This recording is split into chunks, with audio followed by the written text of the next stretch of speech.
All right, welcome everybody. Thanks for joining us again here this week. Got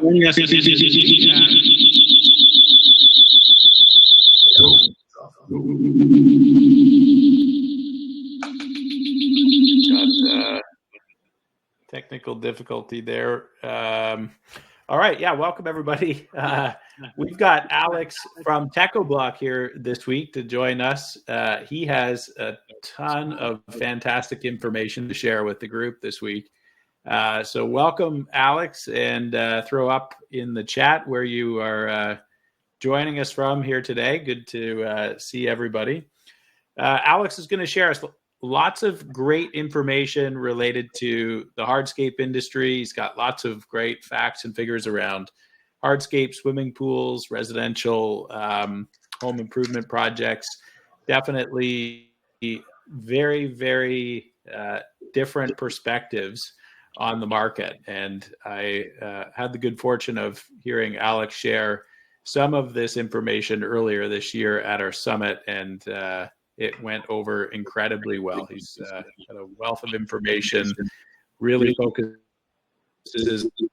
on the economy and what's happening out there. So excited to have you here, Alex. We're having an issue with the mics right now. Alex, do you have two mics on, maybe?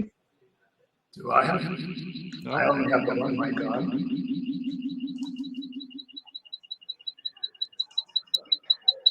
We've got. Let's try this.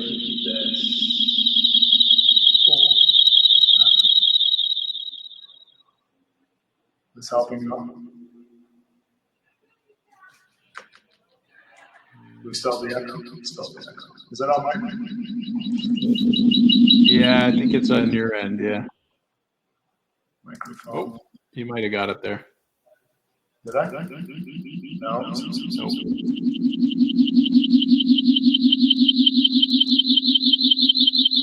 I'm not sure. Even when I mute my mic, it's still going.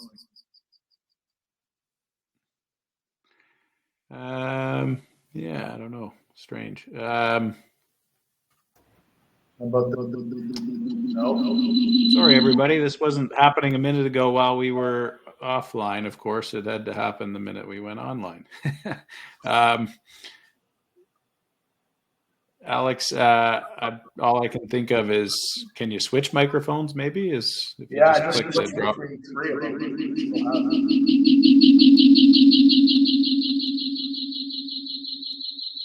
I'm going to try something right now. I'm going to mute my speakers and just tell me if it's still echoing. Is it still echoing now? Yeah. Just give me a yes or no. It's still doing it. I have no idea what to do.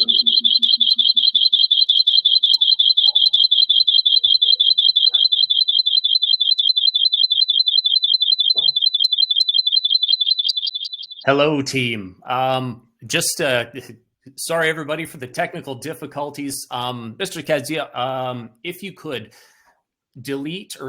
close any tabs that are not actively being used. There's a possibility that you might have logged in different windows, which is going to create a feedback loop in amongst them. So if you could just maybe take a second, remove those other tabs, that might clear up our situation.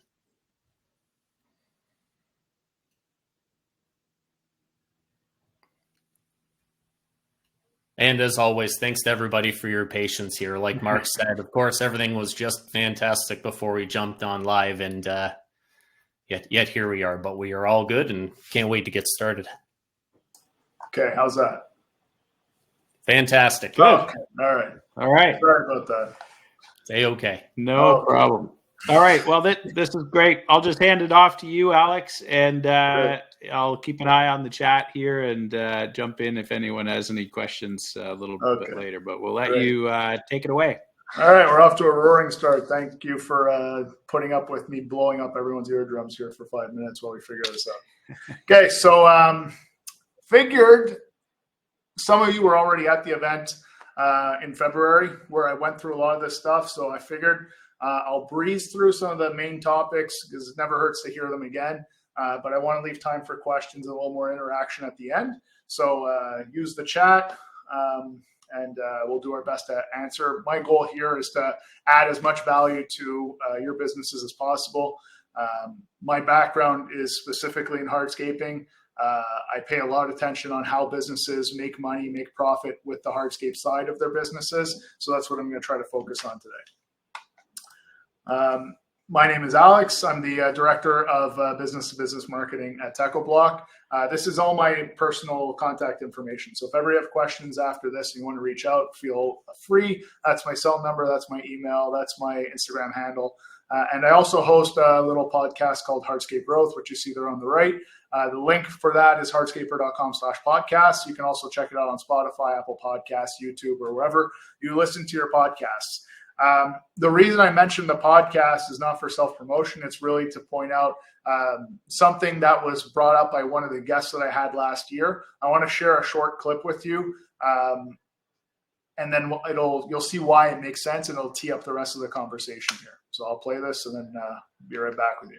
This decade that we're in right now, 2020 to 2030, we think this is a very special decade.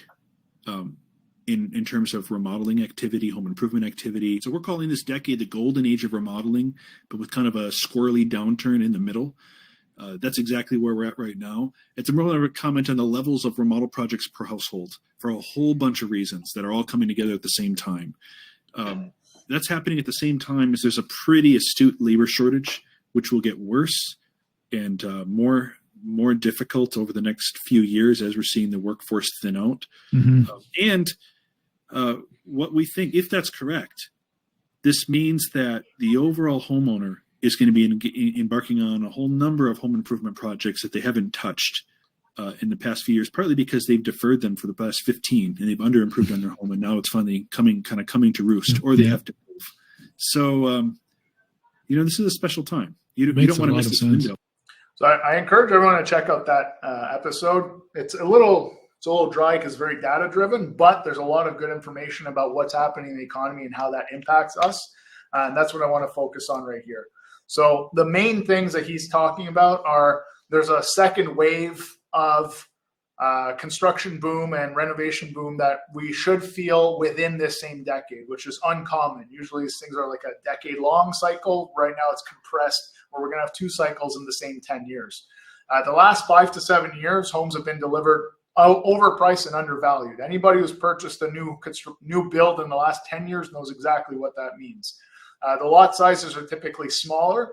Ironically, smaller lot sizes, this is another thing that he brings up in the episode, smaller lot sizes lead to a higher percentage of them being used for hardscapes. So it's something to pay attention to.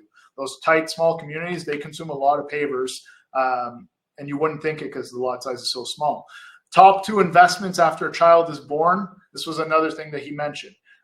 Although birth rates have been declining steadily across North America for the last 20 years, in the segment of women aged 35 to 45, there was a spike in the last few years.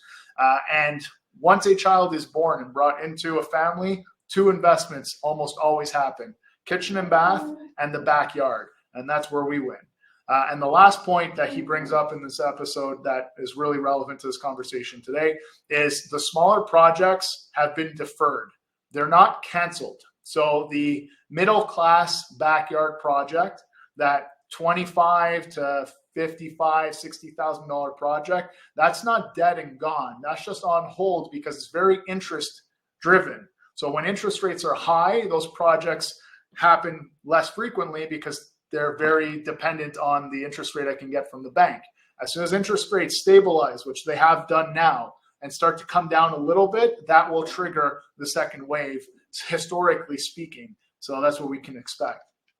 So knowing that, in today's market right now, those rates have not come up or not gone down. They are still up. So that means that where the money is being spent is on the higher end projects. And those higher end projects have a few trends that I want to call out. And that's where I'm going to dig into a little bit in terms of how we can generate more revenue or be more profitable, or both. First one is higher end projects almost always have pools. Pools are a great initiator of projects. And that's why so many contractors have started building pools themselves.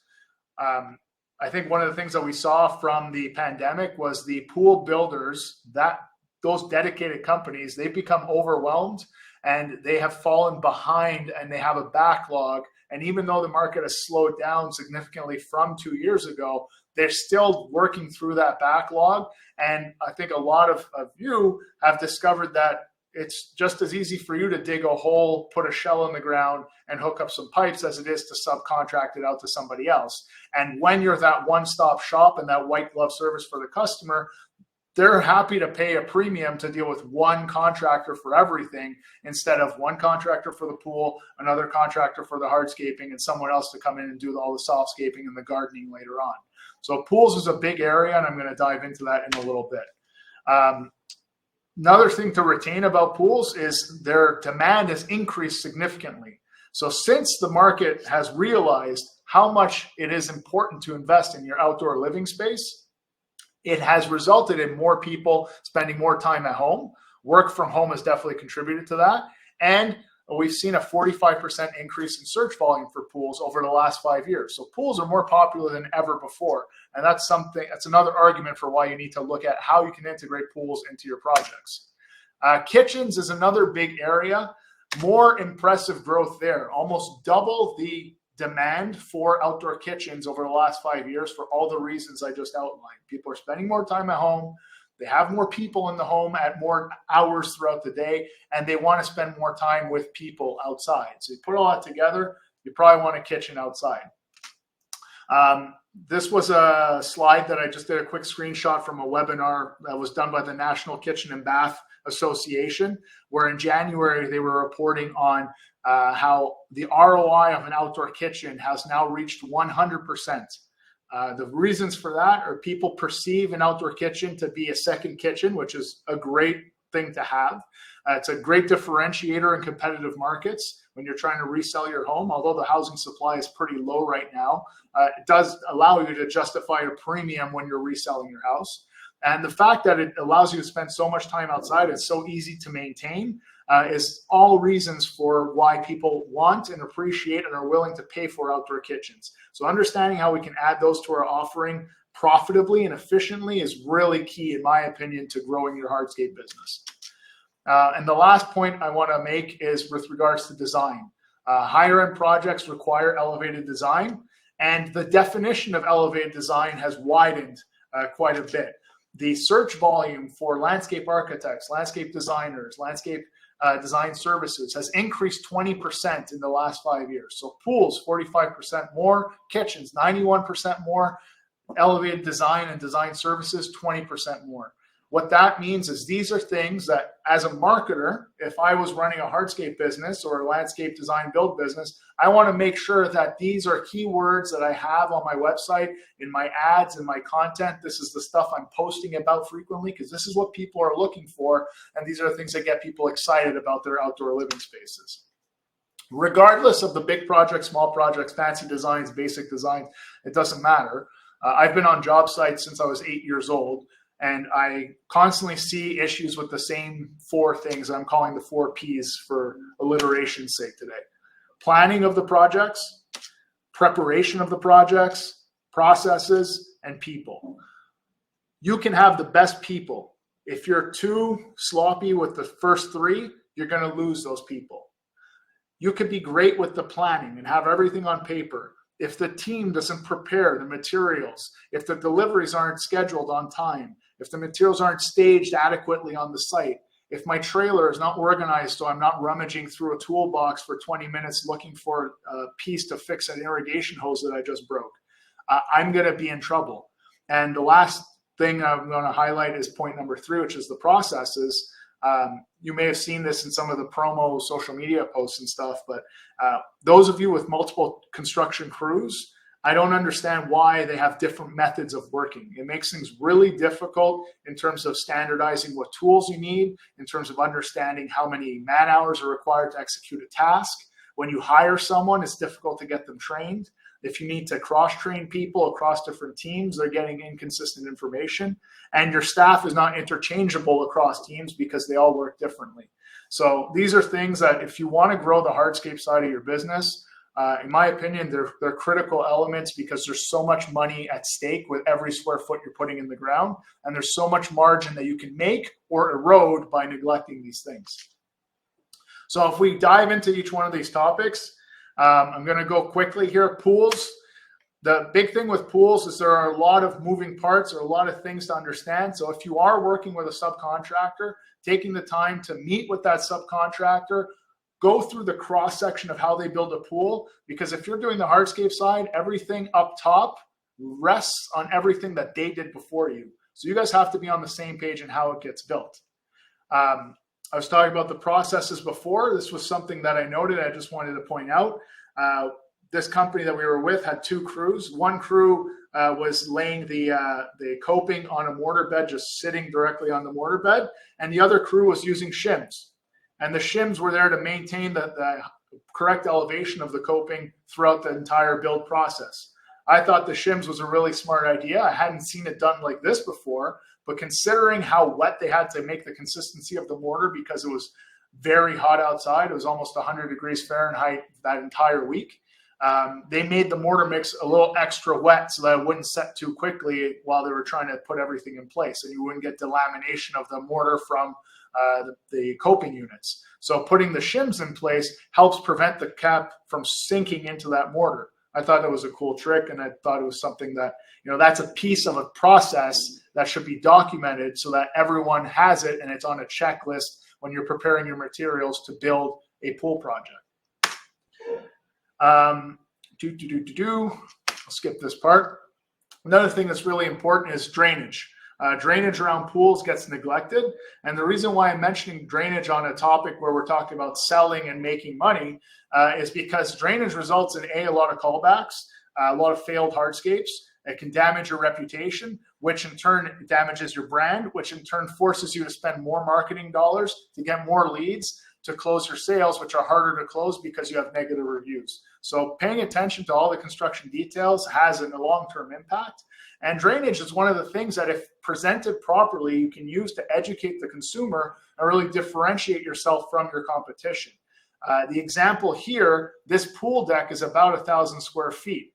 1,000 square foot impervious surface can generate over 1,000. What's the math again? I forget in gallons. 57 gallons per minute. 57 gallons of water per minute during a heavy rain event would be running off of that. So you need to think about what the drainage options are. Here we're draining water to the blue line on the left. That's a slot drain. On the top and bottom, we're directing it to planting areas that have subterranean drainage. On the right-hand side, we have another slot drain, so we're not sheeting water into that fire pit area. And the blue strip down the middle is a permeable pavement solution. The point I'm trying to make here is understanding the different materials, the different products, the different options that are available can allow you to provide the most aesthetically pleasing option to the client while addressing the functional need of having drainage for the project. And some of these options are really good, like this slot top one from a company called NDS. That opening is only a 1/2 inch wide, but that can handle, there was a severe rain event that had 7 inches of rainfall in under 4 hours. That drain, that single 1/2 inch width joint, handled all of the runoff for the entire project. So understanding what's available can be a big advantage to give you the ability to add more value to the customer. Another solution that I like to use a lot is permeable pavement, because aesthetically, it's a drain that's invisible. It handles all the surface water, but you still have all the beauty of the paving stone. So that's something that I think not enough hardscapers understand how to use as a system to represent drainage solutions. And the last thing I want to talk about pavements and around pools and stuff like that is people want it to be as maintenance-free as possible. People also expect it to be perfect when you deliver it to them. So there's 2 things I want to mention here. The first one is a post-construction wash. A post-construction wash is something that you should be doing on every hardscape project. It eliminates all the construction debris, the dust, potential efflorescence, dirt, boot prints, all that stuff. So that should be the minimum standard. And again, in my opinion, that can be a differentiator because most contractors don't do that. And it's very easy to do. A simple pump sprayer, no need for a pressure washer at all. Just the pressure of a garden hose with the correct chemicals is sufficient.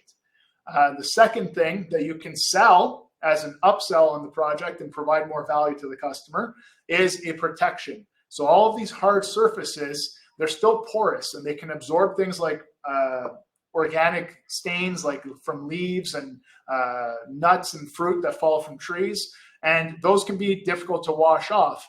If I apply a protectant, I'm making this now stain resistant to the elements as well as to that odd glass of wine that gets spilt, or especially around a kitchen area where that's like an epicenter for stains. I'm making it as maintenance free for my customer, and they will pay good money for that because it is valuable to them. You're saving them time and you're making sure that their investment is protected and looks great for years to come. So those are great opportunities, and we have a great slew of resources on our YouTube channel, and we have products available to help with that too. Going into kitchens, main things I want to talk about with kitchens are three. One is the base. We have a tendency, because we all learned this way, that we got to pour a slab if we're going to build a kitchen island.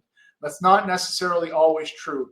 If we're working with a segmental countertop, which is one of the points I'm going to highlight in a bit, then my options for my base open up a lot. I could dry pour, which means using open graded aggregate stabilized with cement. I could stabilize further with GeoGrid. 4 parts stone, 1 part cement would be the ratio there. And what that means is I'm building a base that will become stable, that will become uniform, that will become reinforced, but does not require the construction of forms, the waiting of a concrete truck to show up. Hopefully it shows up on time. In my life, it's never shown up on time. You got to pour it. You got to wait for it to cure. You got to strip the forms the next day. So I'm adding a day to my build time. Then I got to pull out the grinder and grind that down to get a nice perfect surface. And then I can start building. The alternative that I'm proposing here is a dry pour, throw some GeoGrid in there to stabilize it, start building the same day. If I can shave off a full day in the build process, that means a lot of man hours that are being saved on site. That means a happier customer. And that means that I can be profitable and I can be the lowest bidder on a project because I'm rethinking how my process is for this build. And we have great videos on here too. I'm going to talk about where you can learn more about all this stuff at the end. Another thing that's important when talking about kitchens, as the contractor, you are the professional, you're the consultant in this case. We should be pushing back more on the ideas of sinks outside. I did some math to get the pumps, the hoses, the pipes, the plumber, all that stuff integrated into a project. It can represent over 25% of the build costs. When really, what are they using the sink for? If you're building a $200,000 backyard for a client, I am highly skeptical that they're going to be doing the dishes standing outside in their backyard. They probably have 2 super high-end Bosch dishwashers in their kitchen right now. And really, that sink is just going to be used for stacking dishes to eventually be brought into the house to load into the dishwasher. So I would push back on the sink unless it's really something that's essential to them and you're sure that it's not going to negatively impact their perception of the whole project. Because when you start adding $5,000, $6,000, $7,000, $8,000 of just work outside of the cost of the sink and the faucets and all the rest of the hardware that goes with it, it starts to really inflate the cost of the kitchen. And a lot of times what happens is people will end up turning away from you and going with another contractor thinking you're ripping them off. And it's because you're not taking the time to explain to them that that sink is not adding a ton of value, but it is adding a ton of cost. From a construction standpoint, a thing I want to point out that in my opinion saves a bunch of time and can help your bottom line. When talking about access doors, drawers, trash cans, things like that, what you see down here, one thing that I like to do is use larger units to bridge over those openings. So in this example, I didn't expect that to disappear. I don't know if you guys can see my mouse, but in this example, we have our access doors and we used a 4-foot length piece of Borealis wall. That's the length of it that bridges over that. So I can keep building and this block is supporting the weight of the next course and the countertop above it. And I'm not doing any of this type of stuff where I have to bridge these gaps with angle iron and grinding and shimming and trying to figure that stuff out. You can do this, but I prefer to avoid it where possible. So one way is with the blocks like I just showed. Another way is bringing those doors and access areas up a little bit higher so they reach the bottom of the appliances like we did on this project. In this case, we don't have to worry about angle irons. We don't have to worry about supporting blocks. The appliances are resting on the countertop. The access panel is supported and mounted to the wall block, so you're good to go. So there's no problem. You're saving hours on the build here too. And the last point is the countertops.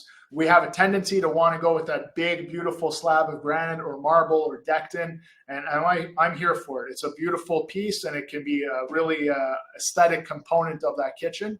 However, they're expensive. And the other thing that I don't like is a lot of these custom fabricators work on their own schedule, and they're not always punctual. So what that means is my ability to deliver a finished project hangs in the balance of someone else who's not working on my schedule and who doesn't have a ton of motivation to respect my schedule, because he's going to get paid on that single unit, and I'm waiting to collect final payment on my $150,000 backyard project. So I like to propose segmental caps as an option. That allows me to build faster. All this material gets delivered at the same time as everything else.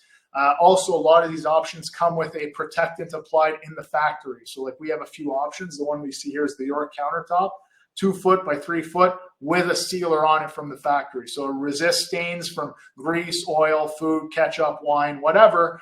And that's perfect for the outdoor kitchen.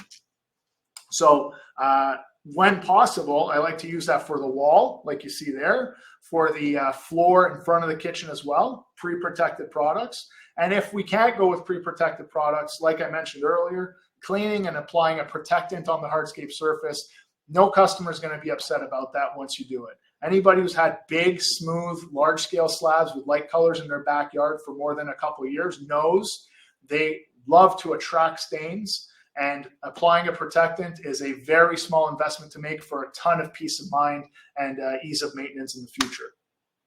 The last section I want to cover is designs. I'm going to go through this quickly.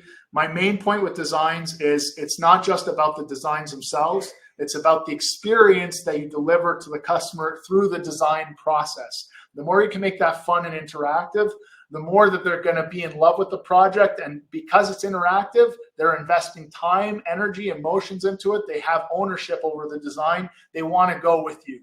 So one of the things I want to point out is we've come out with this augmented reality for almost every one of our products. So I can show the customer. Did you know you can view TechoBlock pavers in your space using augmented reality? What this Try will it look now. like at their house. You go to the website, you go to the product page, you scan the QR code, you're good to go. We have almost every paver, every color, every finish, and a bunch of different mosaics as well.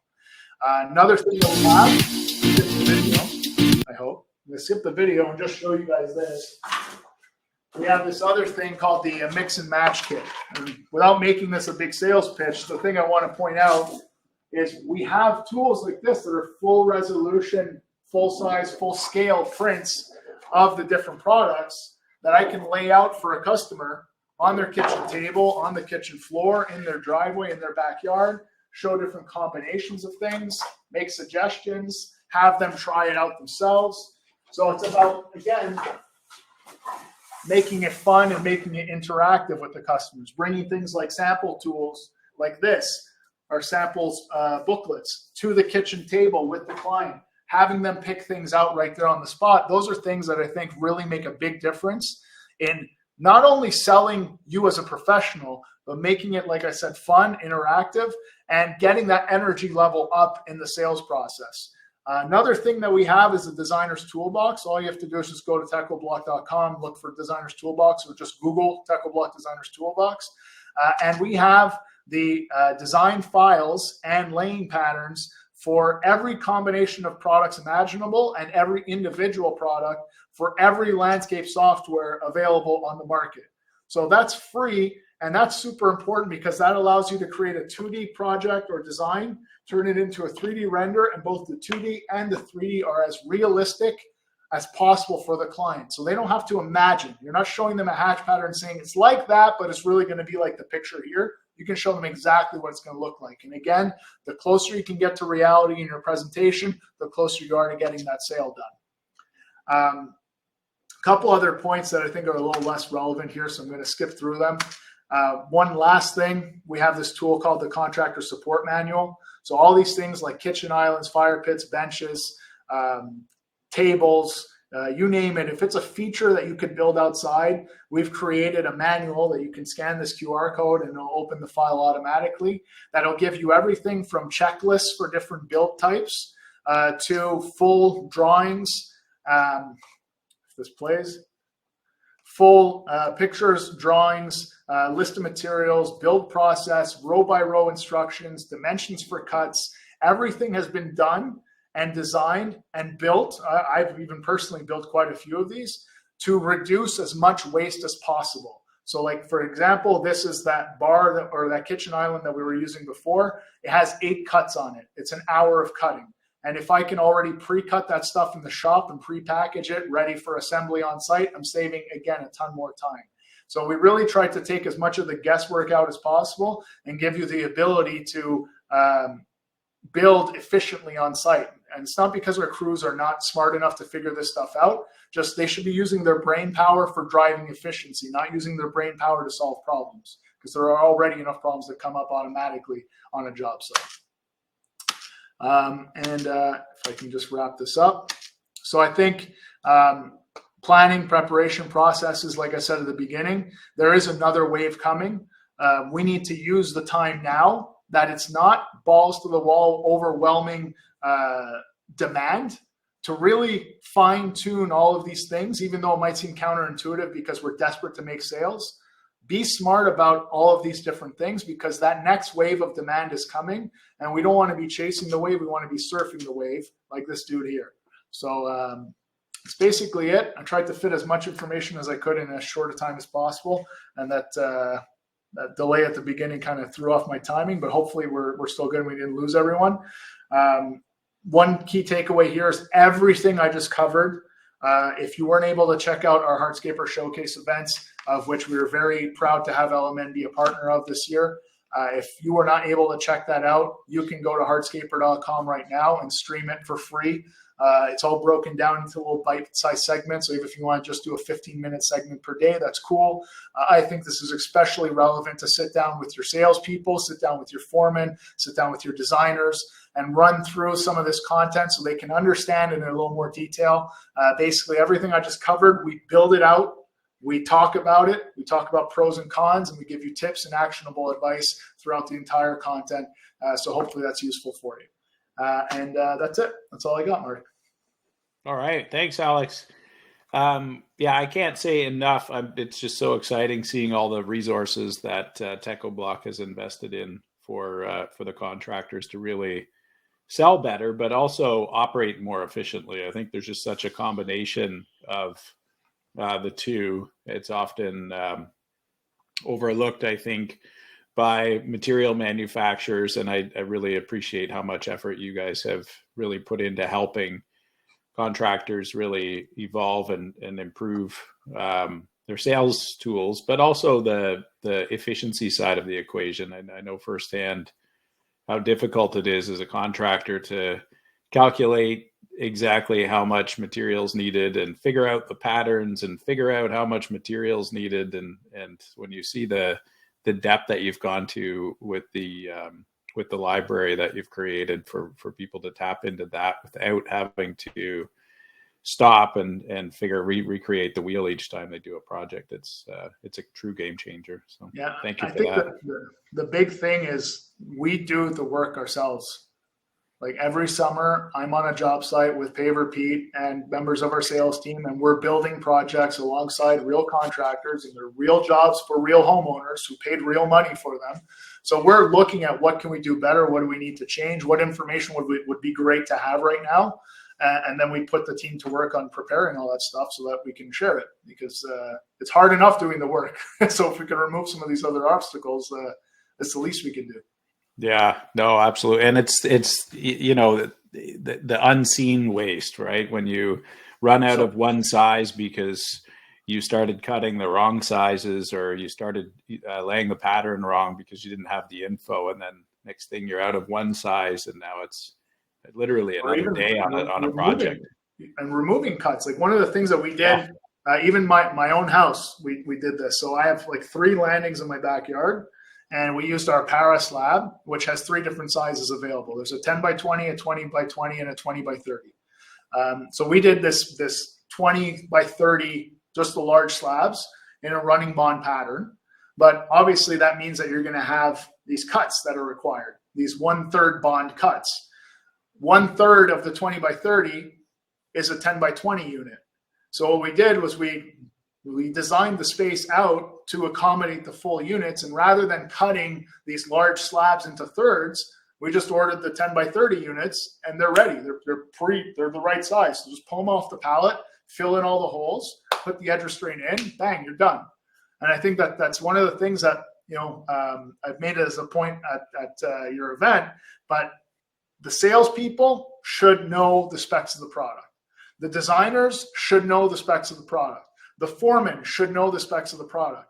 When I have the design, before I have the final bid to present to the client, we should have a meeting together, look at the products that are suggested, look at the specs, and see if we can value engineer this without compromising the aesthetics or the overall package that we're offering to our client, to be able to do it as efficiently as possible so that we can dial in our costs and make sure we come in at a fair price that respects the margins that we want to make and is competitive on the market. And that's super important in this type of economy that we're in right now. People want bang for their buck.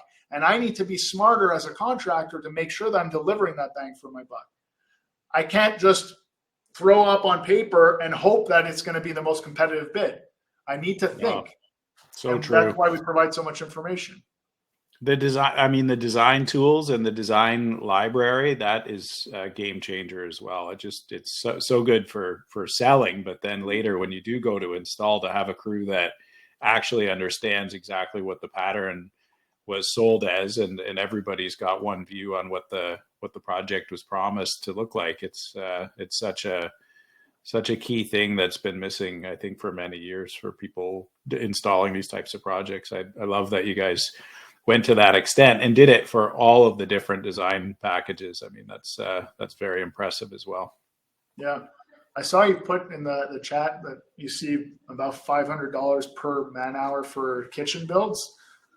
Is that fairly consistent thing? That's some pretty high revenue.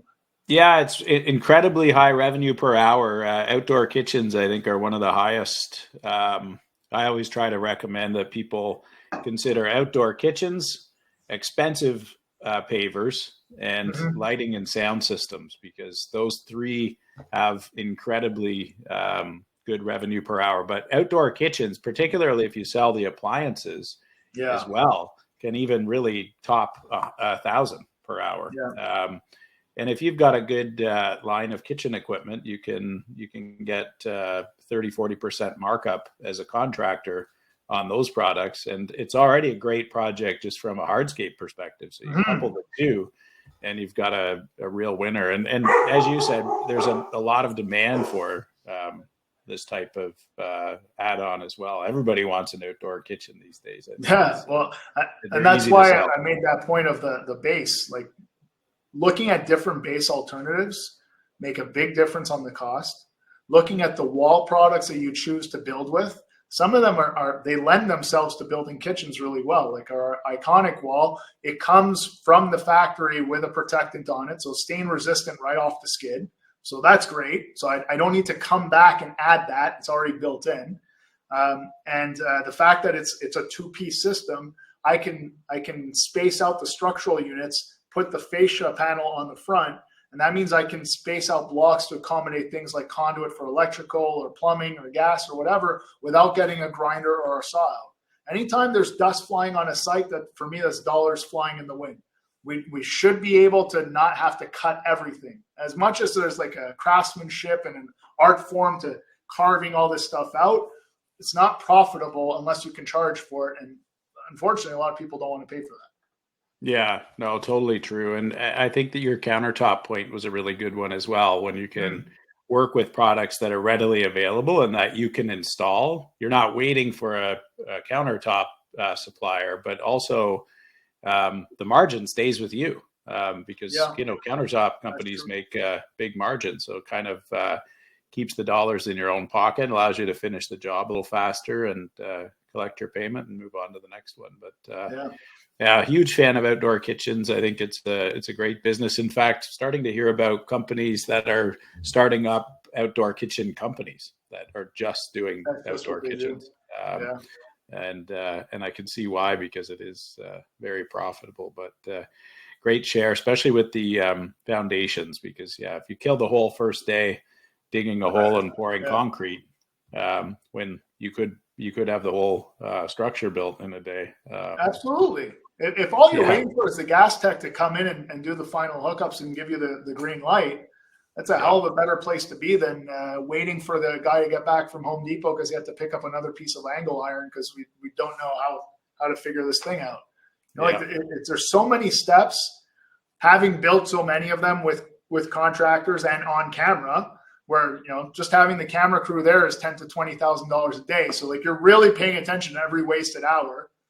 Plus, I'm not an actor, so I have a few takes I got to do too. So you start looking, you're like, man, this is taking forever. What's the holdup? Well, we're trying to figure out if we should use a flat iron or an angle iron. Should we put two? Why didn't we think of this before we got here? There's so many little details that when I talk about the planning and the prep, draw it out piece by piece. Give your foreman the info. What's the cuts he's going to have to do so he can prepare accordingly. Yeah, it changes everything for sure. $500 per man hour is nice, but if there's no profit left because you're putzing around with it, well, it's not any better. Yeah, no, absolutely. Great. Well, I really appreciate you joining this week. And for everybody who is watching, this will be up on the podcast and YouTube channel as it is every week. So you can always circle back and grab a copy and take another look at some of the information that Alex shared here today. There was definitely lots of great tips and tricks, I think, for being more efficient and selling more effectively. So thanks for joining. I appreciate you taking the time out of your busy schedule, Alex. No problem. My pleasure. And thank you to everyone who hung out with us today. And thanks for having me on. Always happy to help.